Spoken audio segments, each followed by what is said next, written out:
Alors bienvenue à la quotidienne, on vous a habitué à nos extérieurs, vous le savez, on est souvent en extérieur au Québec, mais là on est en extérieur en France. C'est une mission, comme on vous l'a dit, de l'Institut Jean Garon et de différents entrepreneurs. Et aujourd'hui on a un invité très spécial. Jean-Jacques Hervé, il est diplomate en fait, il a travaillé à la fois à l'ambassade de France à Moscou, mais il a aussi été consultant en fait auprès du gouvernement ukrainien à Kiev.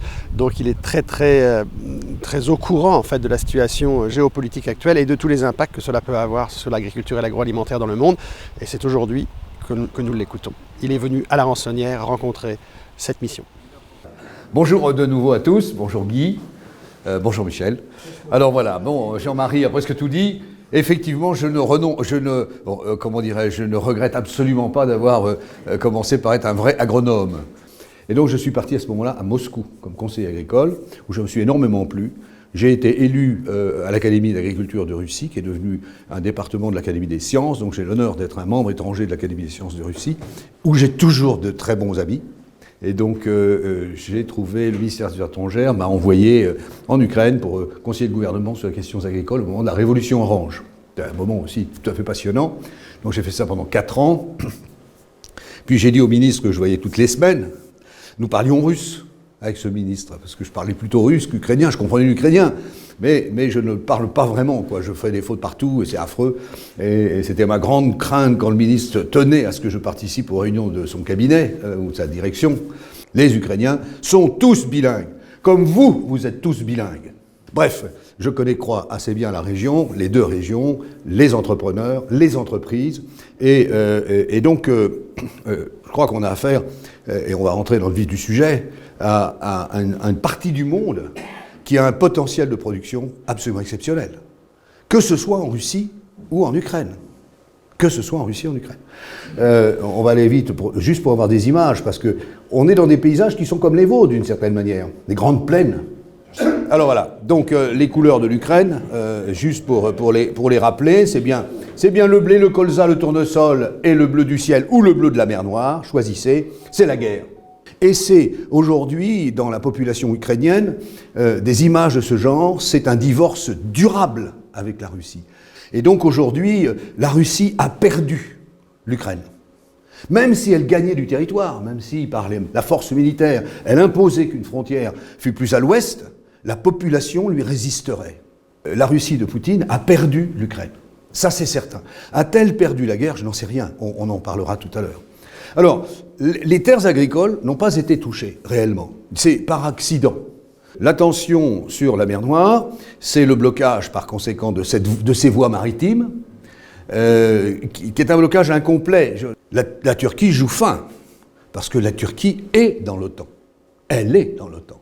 Et donc, il n'y a pas un machin qui passe par les détroits qui ne soit repéré évidemment par l'énorme dispositif de sécurité et d'observation du zone. La flotte russe, elle est déjà dans la Méditerranée, en particulier celle des sous-marins. Dans la station de sous-marins de Tarnous, qui est au milieu de la côte syrienne sur la Méditerranée, et il ne reste plus à Sébastopol que quelques navires qui servent aux parades, à l'image, à la fête annuelle, au bal de l'amirauté. Mais c'est Epsilon dans l'arsenal militaire. Epsilon dans l'arsenal militaire. Il n'y a que les Américains, dans leur naïveté, pour penser que c'est là qu'est la flotte américaine, la flotte russe. Donc aujourd'hui, la Russie a perdu l'Ukraine, mais les terres de l'Ukraine ne sont pas bombardées.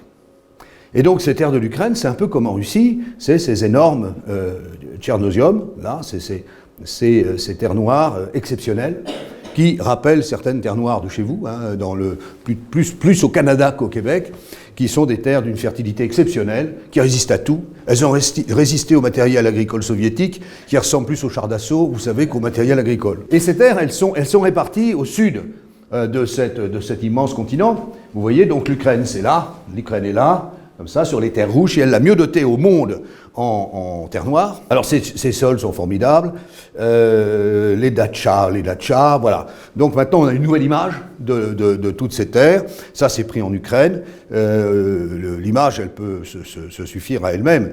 Donc on a d'immenses parcelles. On a par conséquent des investissements fixes par hectare extrêmement réduits. On est en gros à 3 fois moins de capital matériel par hectare qu'en Europe. Et donc, on a des coûts de production qui sont très inférieurs, 2 fois inférieurs aux coûts de production de l'Union européenne. Et sans doute de la majorité des pays occidentaux, du Canada, qui est mieux placé que nous sans doute, ou des États-Unis, qui ne sont pas les mieux placés. Et donc, aujourd'hui, les terres noires ont évidemment un intérêt évident pour accroître la production, parce qu'on est loin d'avoir atteint le potentiel de ces terres noires. On a franchi l'année dernière la barre des 100 millions de tonnes de grains. Et on n'est pas au sommet. On n'est pas au sommet. On va voir comment les choses vont se passer dans l'avenir. Donc c'était du grain, c'est aussi évidemment du tournesol, parce que c'est quand même un des bassins de production du tournesol. Les Soviétiques n'ont jamais su améliorer leur variété. Ils avaient pourtant tout le potentiel pour améliorer les variétés. Et ce sont des généticiens français qui, se baladant sur la mer Noire, en Ukraine d'ailleurs, à l'époque russe, soviétique, qui ont récupéré les germplasmes de ces tournesols qui faisaient à l'époque 45% d'huile, tandis que chez nous on était à 20-22%. Et ils ont travaillé là-dessus et on a développé les hybrides de tournesol à haute teneur en huile. La guerre s'installe entre l'Ukraine et la Russie. Elle ne démarre pas sans avoir été prévenue, précédée par des signes. Le premier signe d'une guerre de la Russie contre l'Ouest, c'est l'annexion de l'Ossétie du Sud, qui est une des régions de la Géorgie, qui est à la frontière de la Russie, dans le Caucase, une zone très compliquée, le Caucase, formidable. La Russie est entrée, elle a annexé l'Ossétie du Sud, elle a donc pris des arrêtés, des décrets d'annexion, comme elle vient de le faire récemment pour les régions de Luhansk et de Zaporizhia en Ukraine, et elle a constaté qu'il n'y eut aucune réaction occidentale. Le président Sarkozy est allé rencontrer Poutine sur la mer Noire. Il s'est fait traiter de petit con. Poutine l'aurait menacé, d'après les indications diplomatiques qu'on a pu entendre, de lui casser la gueule. Et donc ils sont allés ensemble, après cet échange courtois, devant la presse télévisée. Et la presse télévisée a préféré se dire que M. Sarkozy avait abusé de la vodka qu'avait dû lui proposer son homologue russe, qui, vous le savez parfaitement comme moi, ne boit pas une goutte de vodka. Pas une goutte de vin et pas une goutte même de bière, comme un de ses prédécesseurs. Donc voilà, c'était le seul à avoir à peu près réagi, mais sans véritable réaction après de l'Union européenne. Deuxième avertissement, pour nous, que nous n'avons pas entendu. Poutine annexe l'Abkhazie. C'est une petite province de rien du tout qui est à la frontière entre la Géorgie, de nouveau, mais le long de la mer Noire, et la région de Sotchi, où se sont déroulés les Jeux Olympiques. Et où Poutine s'est fait construire un palais d'environ 150 millions de dollars.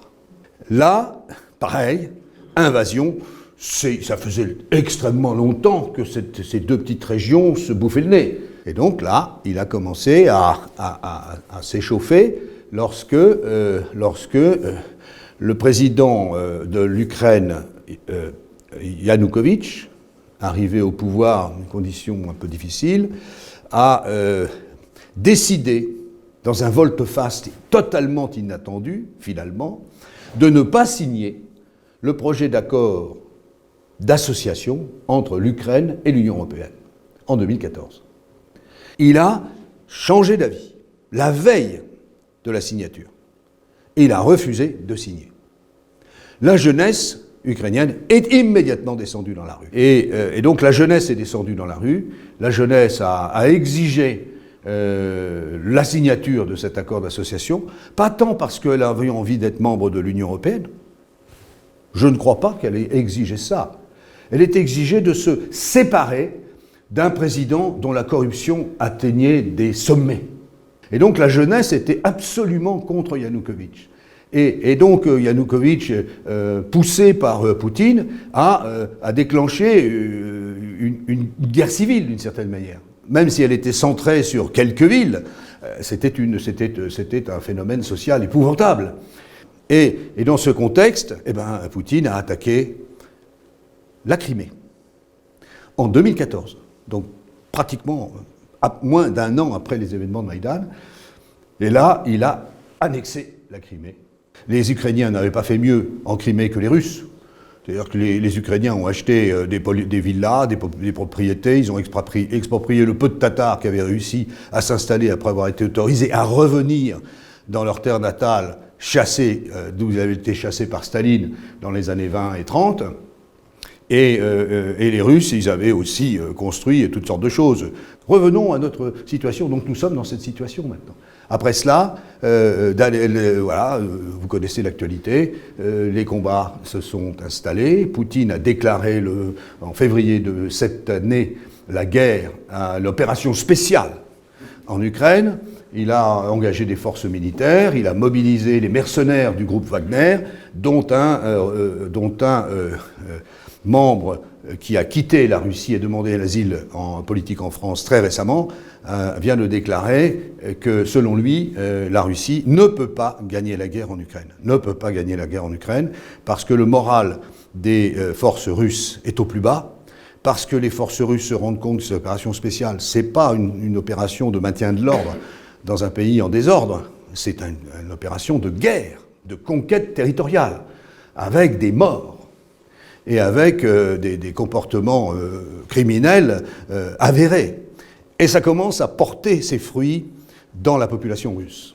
Parce que ces babouchkas, elles commencent à dire « mais c'est pas possible, on peut pas à nos enfants demander ça. Nous qui sommes un peuple dans la gloire soviétique, de paix. » Parce que le grand mot des Russes, c'est « mir », le mot qui veut dire « monde et paix ».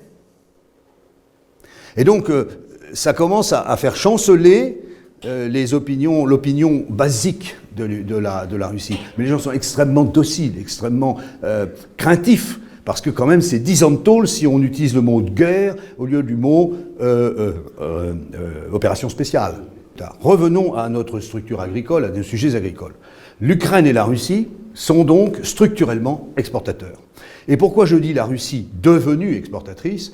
Parce que dans ce contexte de guerre et de conflit que j'évoquais, l'Europe et les États-Unis ont pris des sanctions. On a interdit le fonctionnement des comptes SWIFT, on a interdit les opérations financières, on a interdit les exportations d'un certain nombre de choses qui touchaient à la sécurité, mais les Russes ont immédiatement pris des contre-sanctions. D'abord parce qu'ils se sont rendus compte que notre appétit de sanctions n'allait pas jusqu'à ce que nous nous privions de gaz. Donc les Russes continuent de recevoir, encore le mois dernier, 100 milliards de dollars pour l'achat de gaz. Aujourd'hui, l'Europe a fermé le robinet du gaz, mais nous achetons du gaz aux Chinois, qui eux l'ont acheté aux Russes. Nous achetons du gaz aux Turcs, qui eux l'ont acheté aux Russes. Et donc, avec un petit pourboire aux pays transitaires, ils continuent d'encaisser leurs 100 milliards. Ce qui explique que le rouble ne dévisse pas. Et par ailleurs, la Russie a donc pris d'autres contre-sanctions. Elle a interdit notamment les exportations européennes. Donc nous avons fermé nos exportations de viande, nos exportations de toutes sortes de choses, de lait, etc., tous les produits carnés, tous les produits laitiers, sauf le cognac, le champagne et les vins de qualité supérieure. Parce que quand même, les Russes sont de grands consommateurs de ces produits et ils se foutent que nos gens de la viticulture auraient subi une perte considérable, mais se priver de ça c'est pas possible. Ça, c'est pas possible. Bon. Donc, ils ont pris ces contre-sanctions et l'intérêt, c'est qu'en prenant ces contre-sanctions, sans apporter un sou de subvention aux opérateurs agricoles russes, eh bien, ils ont permis un développement extraordinaire des entreprises agricoles russes. On a deux pays qui ont des capacités de production considérables. Ce qui est intéressant, c'est peut-être les perspectives d'exportation. Vous voyez que la Russie aujourd'hui avait, au moment où j'ai fait cette diapositive, c'est-à-dire il y a quelques mois, avait une capacité d'exportation de 80 millions de tonnes. Et avait une capacité d'exportation de 40 millions de tonnes et qu'elle peut doubler en quelques années. Vous voyez que l'Ukraine, qui exportait 40 millions de tonnes, à peu près à égalité avec la Russie, peut aussi pratiquement doubler. Elle va certainement plus que doubler. Alors que vont faire ces pays? la Russie va continuer de produire. Parce que les terres de Russie ne sont pas attaquées par la guerre. Les Ukrainiens ne font pas la guerre en Russie. Donc les terres russes sont disponibles. La Russie a deux avantages supplémentaires. Elle a le pétrole et le gaz, et elle a l'industrie des engrais. Donc elle ne manquera pas d'engrais.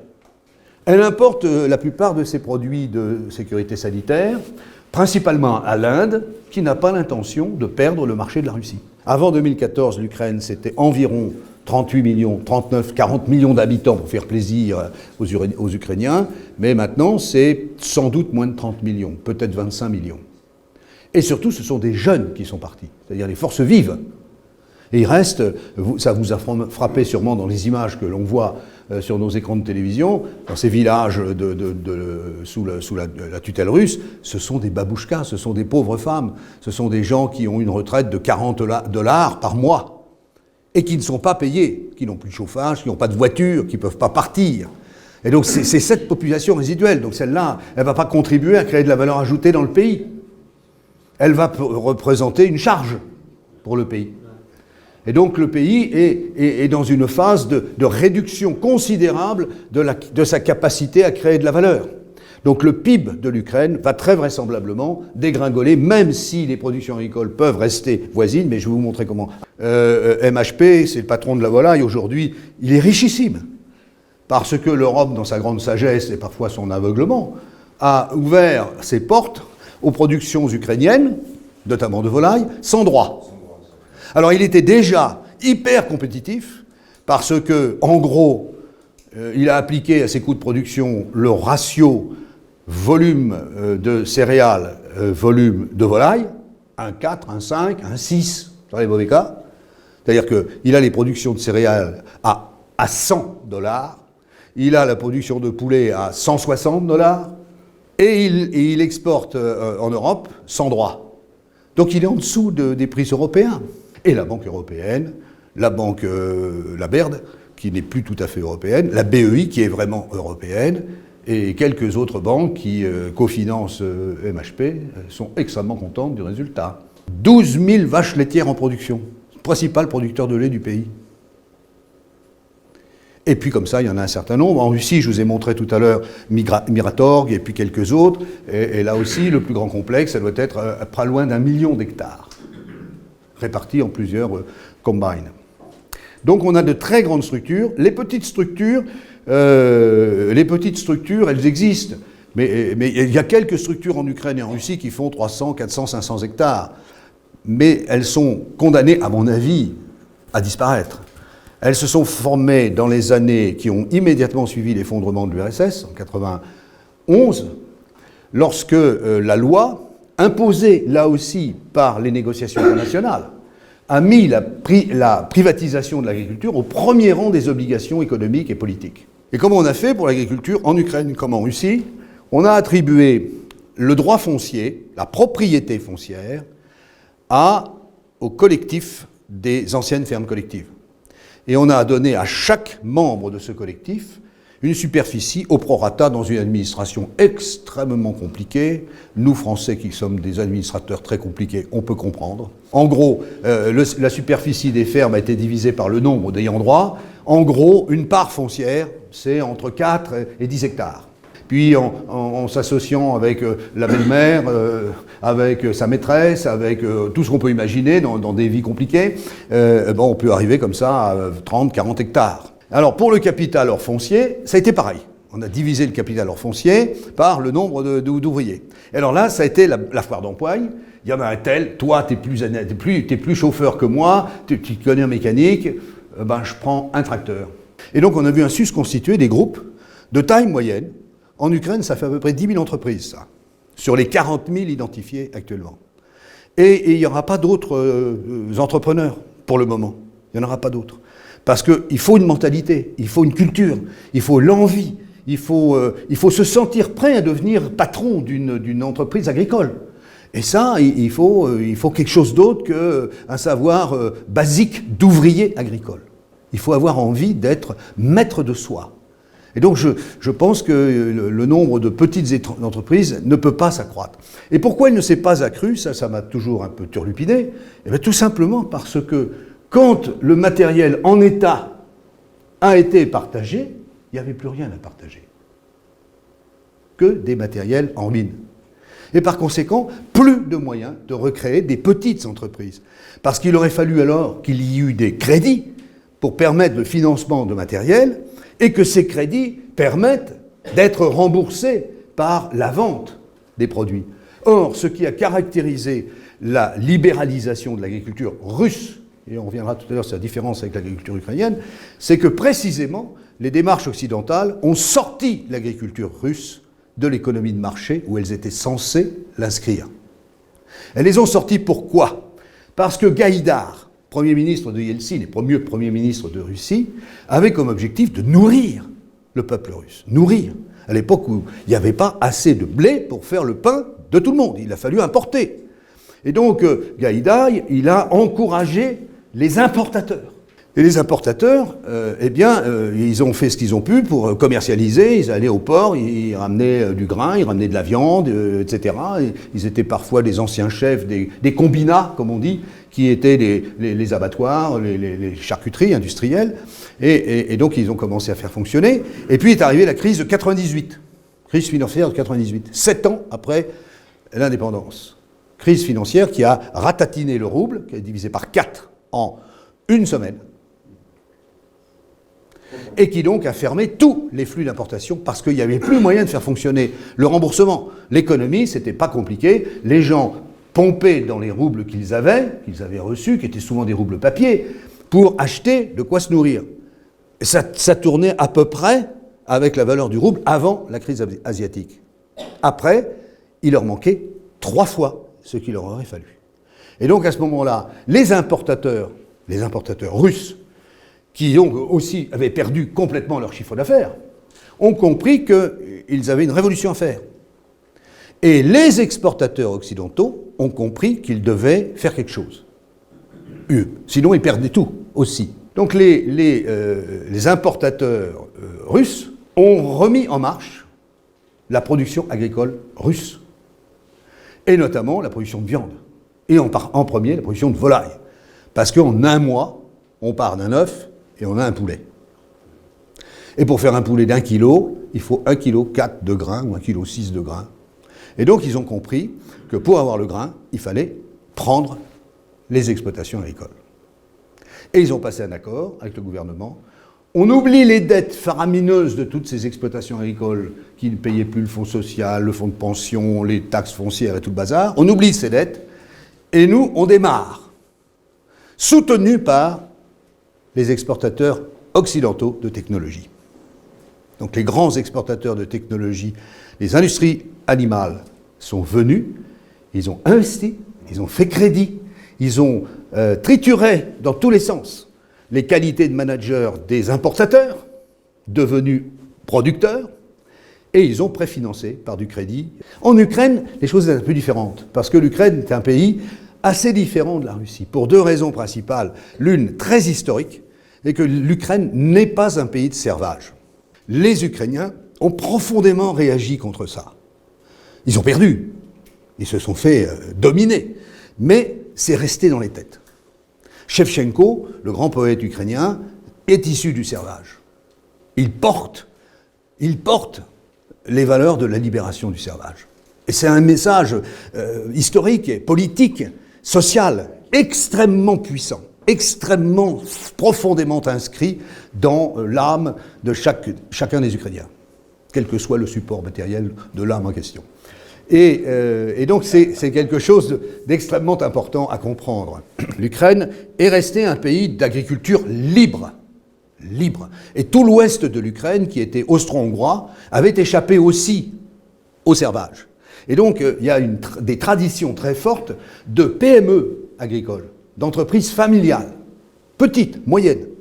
Et donc l'Ukraine n'était pas au bord de la famine, n'a jamais été au bord de la famine, ni à l'époque soviétique, ni après l'implosion de l'URSS, ni après la crise asiatique de 98, qui ne l'a touché que par les conséquences monétaires de la dévaluation du rouble et du Karbonets, qui était avant la hryvnia, l'unité monétaire de la Russie fraîchement libérée. Elle a été épargnée par ça. Et donc le développement des grandes entreprises, il s'est fait sur un autre mode. Il s'est fait plutôt sur la découverte de la possibilité de constituer des groupes. Et en particulier, le groupe MHP, qui est une dynamique à mon avis très intéressante à regarder, s'est développé sur cette idée de faire du poulet.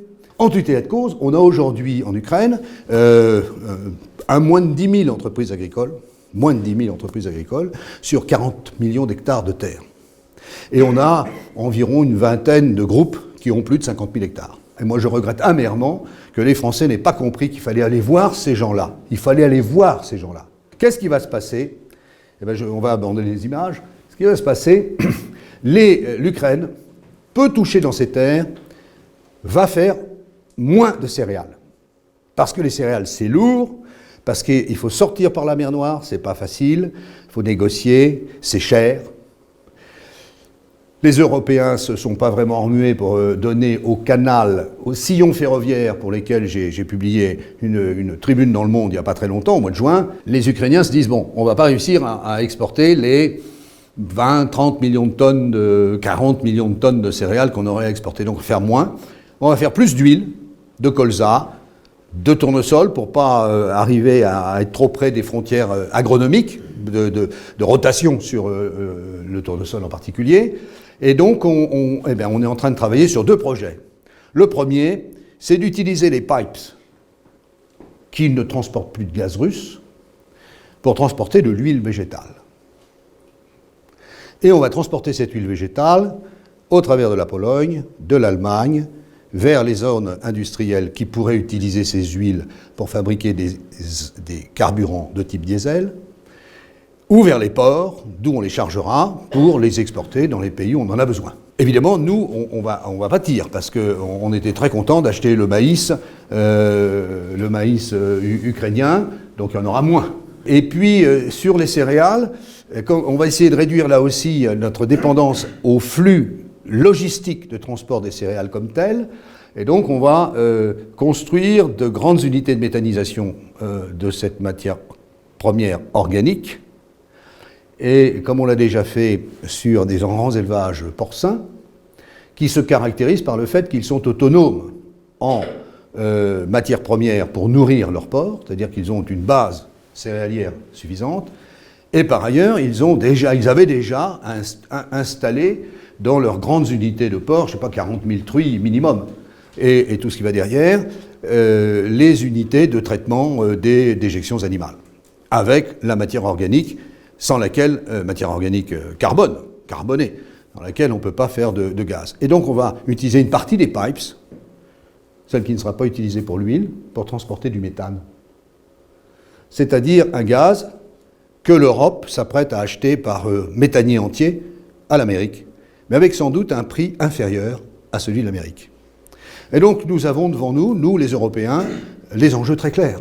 Comprenons-nous que nous avons besoin de nous allier aux producteurs ukrainiens pour être capables d'exporter dans les pays où nous sommes en train de perdre nos marchés, parce que nous vendons à 200 $ la tonne, notre tonne de blé, et avoir une diplomatie européenne que nous n'avons pas pour le Maroc, l'Algérie, l'Égypte en particulier, mais aussi tous les pays qui sont sous les hubs logistiques de ces pays d'Afrique du Nord. Premier enjeu. Deuxième enjeu, sommes-nous prêts à faire une conversion au méthane? Et troisième enjeu, comment voyons-nous la sortie de crise entre l'Ukraine et la Russie? Aujourd'hui, il est clair que la Russie, je vous le disais tout à l'heure, a perdu le peuple ukrainien. Donc si elle gagnait militairement, elle serait dans un pays comme les Allemands l'ont été en France, après l'invasion allemande. Donc avec une résistance intérieure farouche. Moi, je pense qu'il faut s'orienter vers le retour à du bon sens. Nous avons un grand objectif politique et écologique, qui est de sortir du carbone, donc de sortir des hydrocarbures. Il faut que nous le fassions, nous, les Européens, avec les Russes. C'est avec les Russes qu'il faut faire une transition écologique. Parce que les Russes gagnent entre 100 et 200 milliards par mois pour leur gaz. Donc il y a de la matière pour financer des alternatives au gaz. Il y a le financement. Et par conséquent, il faut s'entendre avec les Russes sur ce sujet-là. Il faut sans doute se dire, l'Ukraine, ça pourrait être à la Russie et à la Crimée pourrait être à la Russie et à l'Ukraine. Ce qu'Andorre est à l'Espagne et à la France. Je vous remercie pour votre attention. Alors voilà comment se termine cette quotidienne d'exception avec Jean-Jacques Hervé, ce diplomate donc, qui est bien au courant de la situation géopolitique en Ukraine avec la guerre menée par Poutine. Et nous avons eu quelques explications aussi sur comment réagir et interagir quand on est dans le monde agricole et agroalimentaire. C'était exceptionnel d'avoir Jean-Jacques Hervé. Nous l'avons eu ici même à Creully, à l'hôtel La Rançonnière.